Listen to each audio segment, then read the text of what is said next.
Bienvenidos a la presentación de esta clase, de esta investigación que hice.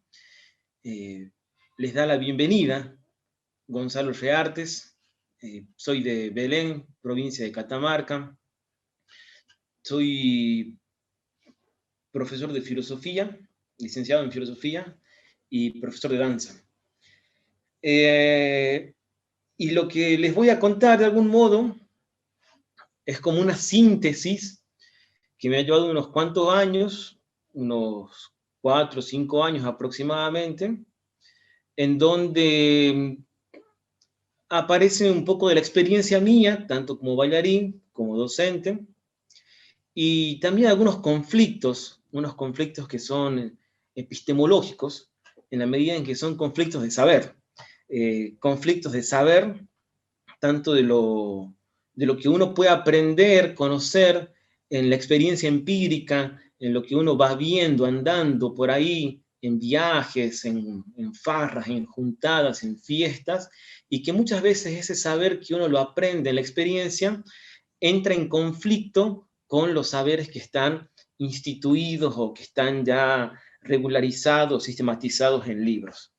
Específicamente el conflicto del saber que les voy a intentar mostrar o comentar es un saber que tiene como objeto de estudio a la danza. Y la danza, como la he pensado, como la vengo estudiando, es siempre desde un carácter político. Pensar la danza como un dispositivo más que de liberación o de expresión, un dispositivo que es de control de los cuerpos y de los movimientos. Y cómo este dispositivo le fue útil, le fue servicial al Estado-Nación en un momento determinado para construir la identidad nacional. Dicho así, esta es como la gran temática de la que voy a hablar, ¿no? Para esto tendría que decirles que este trabajo de investigación que yo hice, al cual lo he bautizado bailes y danzas como dos categorías distintas para pensar, bailes y danzas en Calchaquí, nacen como unos apuntes de clase, dado que soy docente, profesor del profesorado de danza, de uno de los profesorados de danzas que hay acá en Catamarca, y tengo a cargo el espacio curricular Historia Social y Cultural de las Artes del Movimiento. Bueno, cuando empecé a dar la materia esa, me sorprendió que el diseño curricular concebía en la historia tan solo la historia europea, la historia de la danza clásica, de la danza académica, y excluía a otras formas de historias, a otras historias de danzas populares o danzas latinoamericanas. Y danza latinoamericana sería mejor decir. Entonces empezaron como unos apuntes para dar clase, apuntes en donde fui buscando a ver qué se decía de la historia de las danzas, de los bailes, de las fiestas en América Latina. Bueno, básicamente voy a compartir pantalla, así más o menos me voy ayudando con eso, para no perderme tanto. Porque a veces cuando uno se pierde es medio gracioso. Yo me he perdido varias veces en el cerro, por suerte he vuelto. Creo que he vuelto. Hay quienes dicen que no he vuelto, que sigo allá todavía, pero no hay que creerle mucho. Bueno, no sé si se podrá ver bien, ojalá que sí. Tengo acá como uno de los libros clásicos de historia de la danza, que es la historia de la danza en Occidente de Paul Boursier. Y hay otras historias más de las danzas en Occidente. Lo que carece, a mí me da la impresión, y acá es un llamado, una invitación a quienes escuchen esta charla, esta presentación, es un llamado a que escriban, a que produzcan conocimiento acerca de la historia de cada una de las regiones en las cuales ustedes estén. La historia que yo intenté construir es una historia de lo que hoy llamamos noroeste argentino, pero que en otro tiempo se llamaba Calchaquí. Entonces, hace falta que se construyan historias así como está esta historia de Occidente, hay que hacer como otras contrahistorias, o historias de las periferias, historias de los márgenes, historias situadas desde donde cada uno está. Esa fue mi intención al intentar construir una historia de la danza, de los bailes, en este pedazo del mundo que es el norte y partiendo desde Catamarca. Bueno, cuando empecé a intentar hacer esta historia, lo primero que tenía, lo primero que encontré y que conocía porque había estudiado el profesorado de danza también, lo primero que encontré eran una serie de libros que son como clásicos del folclore y que tienen que ver con, bueno, Asunzao, el actor de Botas, Durante, y sobre todo Pedro Berruti y Carlos Vegas, que son como clásicos estos autores, ¿no? Y en ellos hay hay una descripción, hay una imagen, hay una narración también de los bailes, de cuál es su origen, cómo empiezan. En general, estos autores responden a lo que se llama la teoría del trasplante cultural, es decir, que América iniciaría una historia de la danza a partir de la conquista y la colonización, como si antes no hubiese, o si hubiese, esto habría desaparecido, no quedasen registros. A lo cual, bueno, hay autores como Arguedas, por ejemplo, y acá empiezan ya la discusión de saberes, ¿no? Porque Arguedas desde los cuentos nos puede mostrar que hay otras formas de bailes y que siguen vigentes y que son bailes que vienen desde los pueblos indígenas, ¿no? Desde anterior a la conquista, por así decirlo, y que siguen resistiendo. Mientras que la teoría del trasplante cultural, que son las teorías de caso de Vega, Berruti o Asunzao, ponen sobre todo énfasis en la herencia que se recibe esta nación argentina a partir de la conquista y la colonia, niegan el carácter, el aporte que pueden haber hecho los pueblos indígenas y también los pueblos afrodescendientes, y piensan más bien en un acriollamiento de las danzas europeas. Y esas danzas europeas acriolladas habían estado presentes supuestamente en todo lo que hoy conocemos como el territorio nacional, y, y tan solo lo que van a hacer ellos, estos personajes allá por la década del 1940-1950, a partir de un proceso de sistematización, va a hacer tan solo reflejar lo que existía. Lo que yo digo, lo que yo propongo, mi investigación, que no es tan solo mía, es algo que creo que muchas personas las compartimos últimamente, es que no hay tanto, que lo que hicieron estos personajes fue una invención de las danzas folclóricas. Esa sería la palabra, ¿no? Inventaron algo que se llamó danzas folclóricas nacionales y que esa invención tiene el carácter de creación, algo inventivo, no es inocente, sino que tiene toda una intención que es política y que ellos la dicen una y otra vez. Y esa intención política es darle unidad a la nación. Porque el gran problema que tienen es la Babel, así llaman ellos, ¿no? Dicen que hay una Babel del movimiento, que hay una gran variedad y diversidad de movimientos a lo largo y ancho de este país y que eso se genera en un problema porque no nos podemos comprender, no nos podemos comunicar. Y por ese motivo es que ellos lo que, lo que intentan hacer a partir de narrar una historia única de las danzas folclóricas, por una parte, y por otra parte construir un dispositivo de representación, de descripción, que son las coreografías. Ahí hay un personaje que es muy importante, que es Barcelón, un dispositivo de control matemático, racional, una cuantificación del movimiento, que son las coreografías.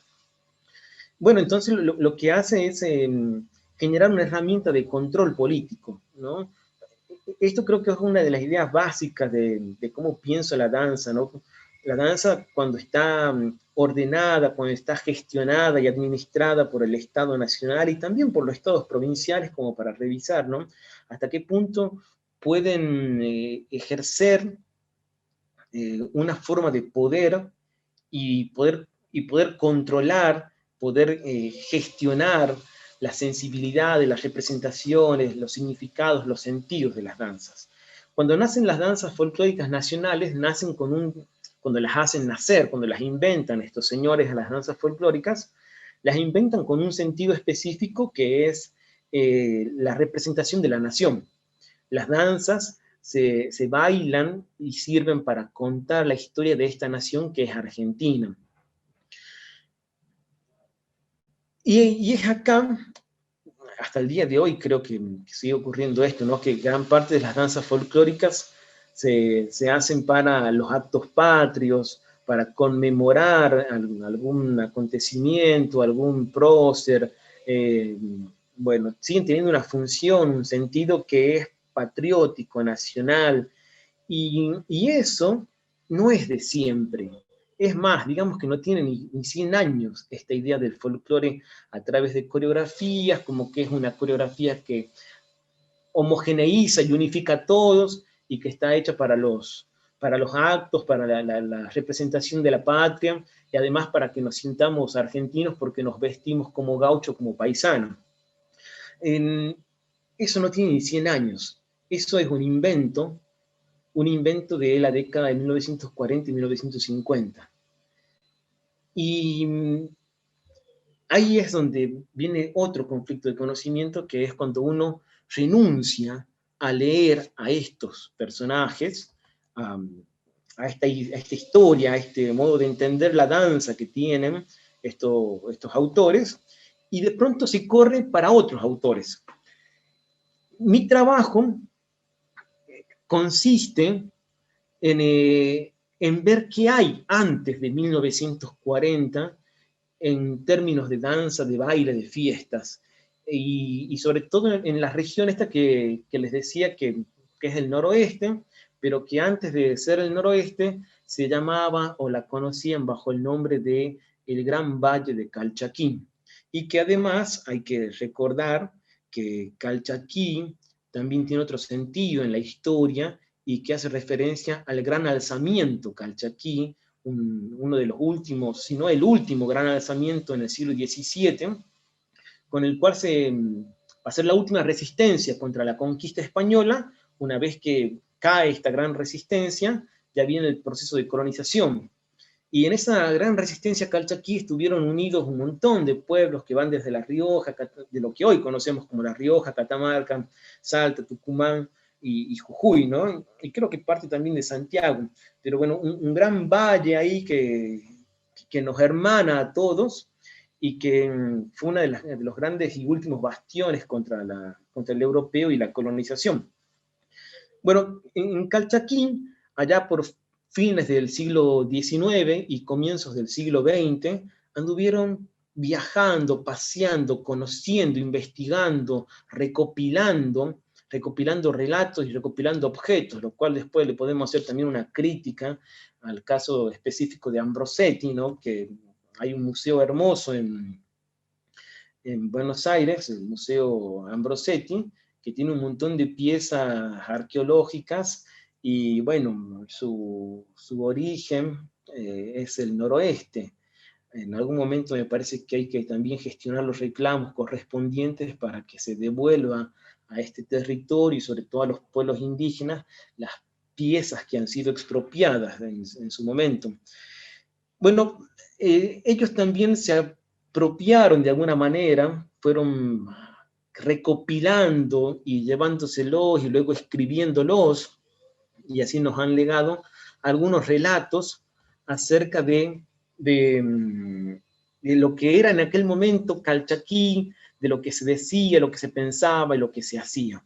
Hay 3 libros que son los que yo más trabajo, que son El folclore en Calchaquí, de Adán Quiroga, los viajes de un maturrango y de Juan Bautista Ambrosetti, y Los tesoros de catamarqueñismo, de Samuel Lafone Quevedo. Estos 3 libros que, repito, están escritos, están construidos entre finales del siglo XIX y comienzo del siglo XX, entre 1890 y 1920 aproximadamente, estos 3 libros contienen relatos,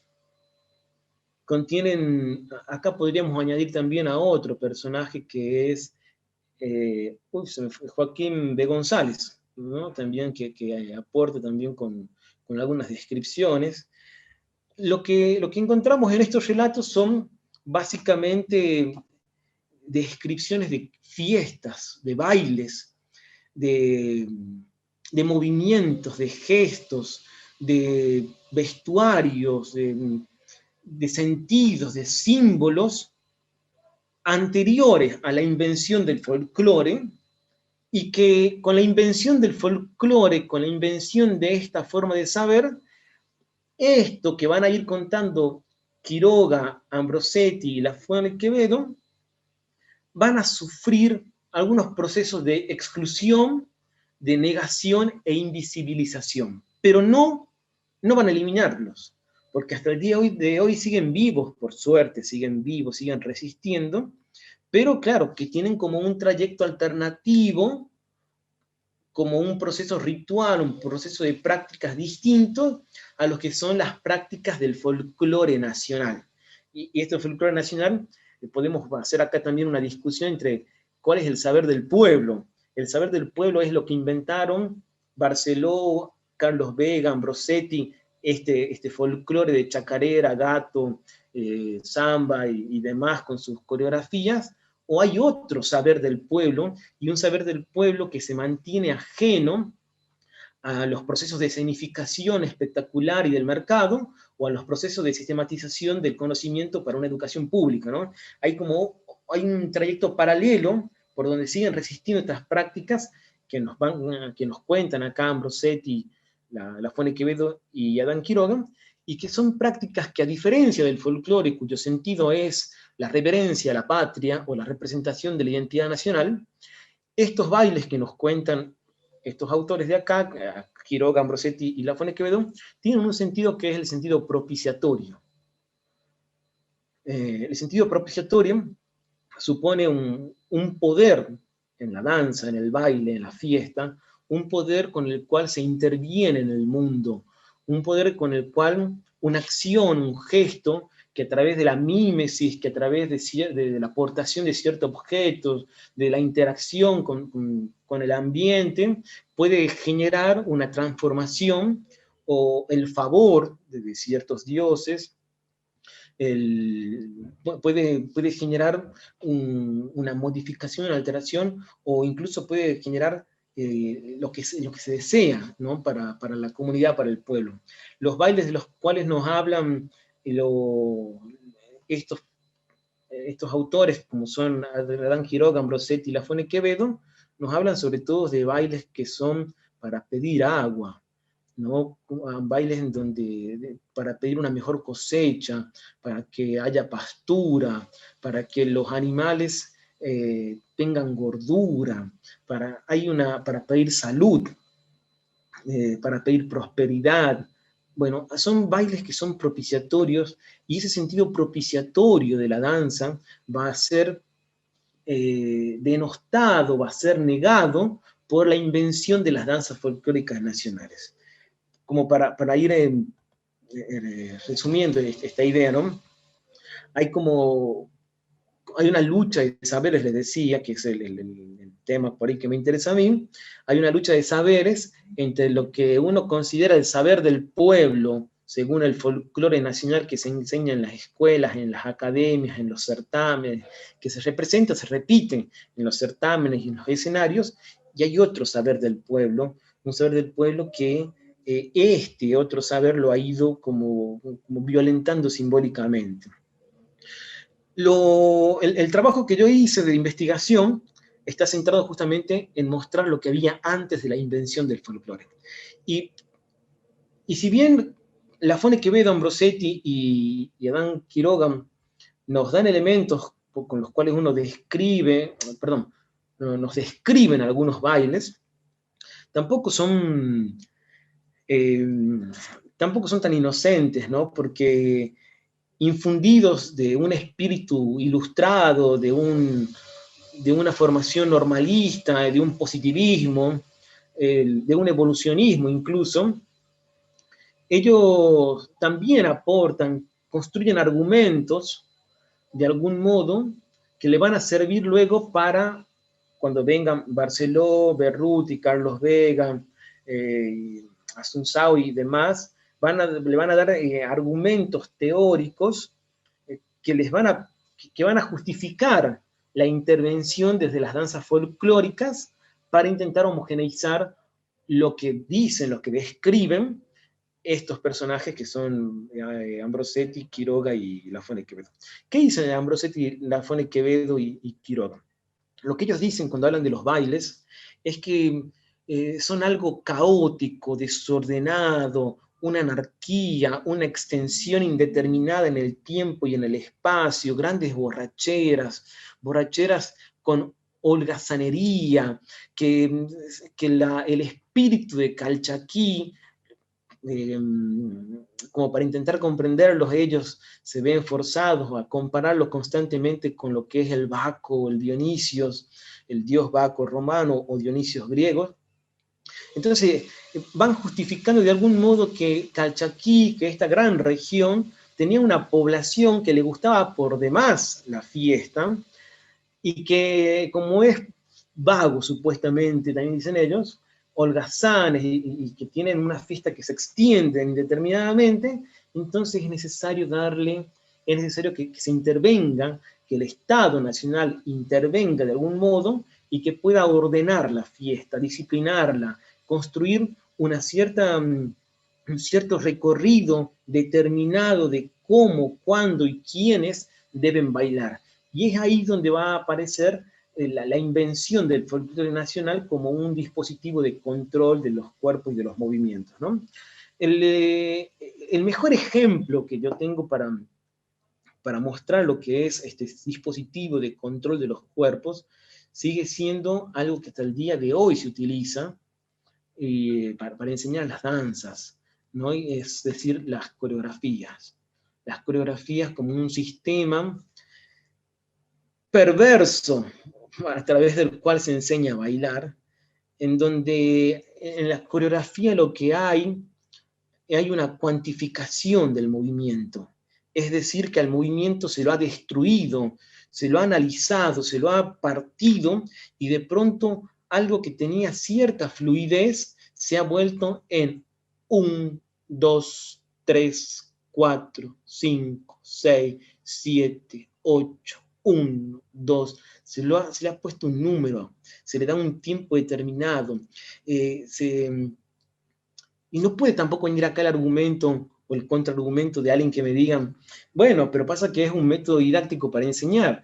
Es cierto, puede ser un método didáctico, lo lamentable es que después, eso cuando uno va a las peñas, se sigue viendo que en las peñas, en los festivales, se sigue bailando así, se sigue bailando compartimentadamente, se sigue bailando, parecería que hay una pobreza en la formación de la danza, que tienen que ir comprando las danzas por cuotas, no la pueden comprar entera, sino que la tienen que comprar por compás. Y uno ve en los bailes que vayan así, 1, 2, 3, 4, 5, 6.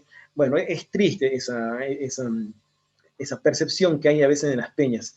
Pero al mismo tiempo sigue habiendo una cuestión, además de la cuantificación matemática del movimiento, el análisis del cuerpo y del movimiento, también hay una representación que es geométrica.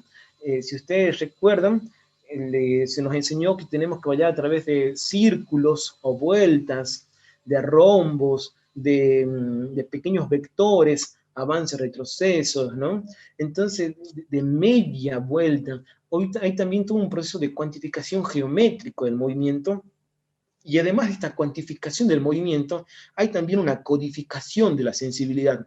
Es decir, que uno no puede bailar tanto como quiera, sino que hay un código, hay un registro de las emociones que ya está determinado. Y eso significa que hay danzas que pueden ser picarescas, danzas que son de seducción, danzas que son patrias, que son galantes.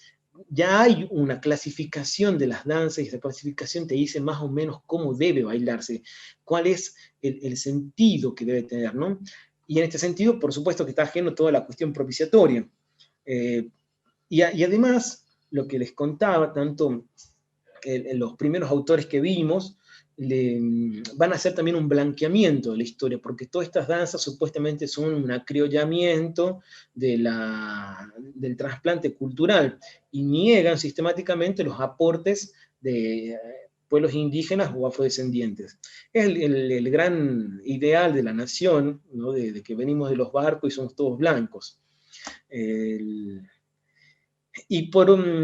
Bueno, en oposición a esto, en oposición a esta forma de entender la danza y de bailarla y de aprenderla, a mí me da la impresión que hay otras formas tanto de representación gráfica del movimiento, porque eso es una coreografía, una representación gráfica, hay que ver qué produce esa representación gráfica.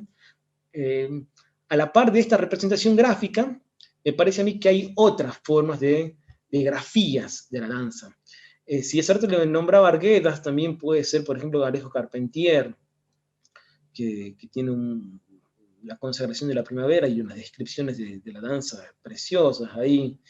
O hay otras, bueno, hay otras narrativas, literaturas, por las cuales también creo que nos podemos acercar a un sentido de la danza o aprender a bailar, pero hay algo que es acá una invitación más a que ustedes curioseen en sus provincias, en sus lugares de procedencia, en donde estén, que averigüen qué otra representación del movimiento hay, que no sea la coreografía, y qué nos dicen esas otras representaciones.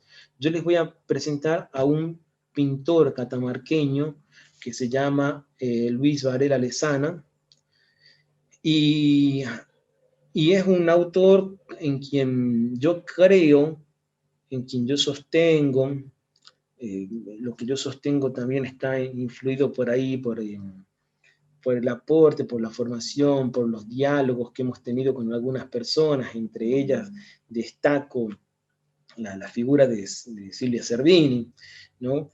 Como que hay otras maneras de aprender a bailar por afuera de la coreografía, y quizás en estas grafías del movimiento podamos encontrar otras didácticas posibles para la danza. Estas son algunas de las pinturas que tiene Varela Lezana, tiene un montón, le encantaban mucho las escenas de baile, ¿no? Tiene un montón, esto se llama Carnaval en Belén, para mí es una de las más queridas porque soy belicho, y creo que he visto estas escenas, las he vivido estas escenas varias veces, ¿sí?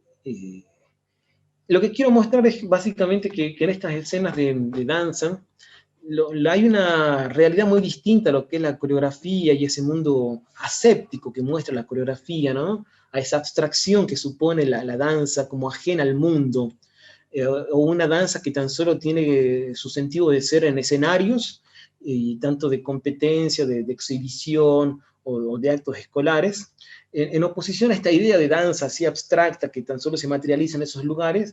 Acá en estas pinturas podemos ver que es otra la realidad, porque la danza forma parte de la vida misma, ¿no? La danza está involucrada con una escena, si es que cabe hablar de escena, en un acontecimiento en donde uno ve que el trabajo y el baile van de la mano, ¿sí? Hoy en día, hace un par de años, ya viene haciéndose un eslogan que es danza es trabajo, lo cual es una lucha de los bailarines que reclaman al Estado que se reconozca su actividad como un trabajo y por lo tanto goces de los derechos que corresponden. Pero acá, cuando yo quiero hablar de esta idea de la danza, del baile y el trabajo, tiene que ver cómo el baile no está escindido del trabajo comunitario, colectivo, del trabajo que le da sentido a la vida, que hace a la vida misma, sino que forma parte de la misma. Pienso en el carnaval, que este año lo pasé en Jujuy, y como en el carnaval, más allá del espectáculo que bueno, estuvo de cierta medida mesurado por las condiciones de seguridad que impone la pandemia, ya antes he ido a otros carnavales en Jujuy, y a mí me sorprende mucho cómo hay como dos espectáculos también paralelos, ¿no? No dos espectáculos, perdón, dos prácticas paralelas. Una práctica vacía, una práctica puramente espectacular, totalmente superficial de lo que es el carnaval, un emborracharse y un compartir, no sé, ciertos espacios, ciertas comidas, pero que es ajeno a un sentido que sí está presente en otra parte y que es algo que a mí me sorprende, me sigue agradando mucho de lo que son los carnavales en el interior de las provincias y sobre todo los carnavales en donde aún no ha llegado la, el mercado y el sistema de algún, y que tiene que ver con que es una fiesta, sigue siendo el carnaval una fiesta para dar gracias porque hubo esplendor, hubo en las cosechas una fiesta agraria, el carnaval, más que una fiesta espectacular o la idea de la idea cristiana que también ronda por ahí del retorno a la carne. Hay una superposición en donde por debajo de esta idea del espectáculo, del carnaval cristiano, sigue habiendo en el mundo andino, en el gran valle de Calchaquí, una idea de agradecer por la producción que la madre tierra ha dado. Y por eso es que se chaya, ¿no? Se chaya y hay una bendición de lo material, y en torno a esa bendición de lo material, del alimento, del compartirlo, se da el baile. En torno a eso está la fiesta íntima, la fiesta que tiene otro sentido ajeno, distinto, opuesto al espectáculo que se da por otros circuitos más comerciales, ¿no? Bueno, básicamente, para ir cerrando esto, esta es la gran investigación, no sé si es la investigación que hice, nació de un curso del cual soy responsable en un profesorado, y que tenía que ver, bueno, construir una historia local de la danza. Esta historia local tiene esta connotación política, esta duda de las danzas folclóricas, y todo este trabajo de investigación se ha transformado en un libro que es básicamente el motivo por el cual creo que Silvia Cervini me invitó, me recomendó para que participara del Congreso, ¿no? Y que ese libro es este es el libro, La prueba de galera mía. Entonces, como es la prueba de galera mía, tiene ahí algunas inscripciones, algunas correcciones y demás. Pero estos apuntes que nacieron de una clase, se convirtieron en un pequeño producto, en un pequeño aporte para la investigación de las danzas folclóricas, de los bailes folclóricos, y para pensar el carácter político que ellas comprenden y cómo el Estado Nacional las ha utilizado y probablemente las sigue utilizando para el control de los cuerpos, de los movimientos y para una construcción de la identidad nacional. Bueno, eso es todo.